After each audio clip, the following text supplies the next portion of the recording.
Today's lesson is comparing rational numbers on a number line. First thing I want you to do is get 2 strips of paper and copy down the 2 number lines, one from A, one from B. Make sure that when you're drawing the number lines, you are using a ruler to measure the increments so that they are exactly the same from 0 on both the left and the right. Go ahead and do that and come on back. Now that you have your 2 strips in front of you, what I want you to do next is fold it at the 0. What you will notice when you fold it together, you will notice that the 1/4 and the negative 1/4 and the 1/2 and the negative 1/2 are mirror images of each other. Same with the decimals, mirror images. Please remember that when I say opposite, I don't always mean a negative number. 1/4 has an opposite of negative 1/4, just like negative 1/4 has an opposite of 1/4. All right, so the other thing you need to look at is to the right of the 0. We start with the 1/4, which is the smallest fraction closest to the 0, and you move to the right as they get larger. On the other side, you want to remember on the left to keep the 1/4 close to the 0 and then move to the left as it gets larger. It is exactly the same with the decimals. All decimals can be converted to fractions if that helps you to determine which decimal is larger or smaller. At this point, this is fairly simple, so at this point I'd like you to do the on your own. Check the answers in the book. Example 2. In this example, you're comparing different fractions. And it says compare negative 1/2 to negative 3/4. Now you already have that on one of your folded graph sheets, and you did do the mirror image, but we're on the negative side. Just as we talked about in example 1, 1/2 is next to 3/4, but 3/4 is to the left. Okay? So 1/2 is greater than 3/4. Now, how can I say that? I'm sorry, negative 1/2 is greater than negative 3/4. How can I say that? Because 3/4 has 1/2 to the right of it, which means you've broken it down just like a regular fraction, breaking it down to 1/2 versus 3/4. You know, if you're working with a pizza, you'd rather have that 1/2. The numbers that are greater go closer to the 0.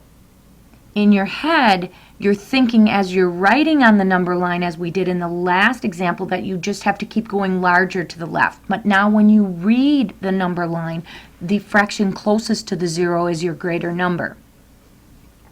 Now, in comparing in B, you're looking at the exact same thing. Negative 4 5/6 and negative 4 1/6. All right, we're not dealing with positives. You've got to deal with negatives now. That negative is huge. In the book it says negative 4 5/6 is to the left of 4 1/6. Remember, you graph higher to the left, but you read it differently on the graph. The 4 1/6 is closer to the 0, so it is higher or larger than 4 5/6. In example 3, you're comparing decimals. This is where you actually have to say the decimal in its correct form. So you are comparing negative 3 8/8 and negative 3 8/10. On the graph, on the number line, they have laid everything out in tenths. So keep in mind that hundredths is smaller than tenths. So in your graph, you have to look, in your number line, you have to look, notice where they graphed negative 3.08. Negative 3.08 is only 2 hundredths away from negative 3 1/10. I add 2 more 100ths and I will come up with 3.1 or 3.10. So the graph is very close to that negative 3.1. I then graph 3.8 on my number line, and 3.8 is to the right of negative 3.8. So what's greater?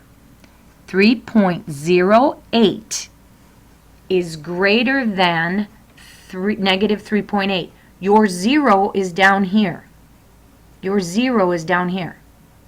So it is closer.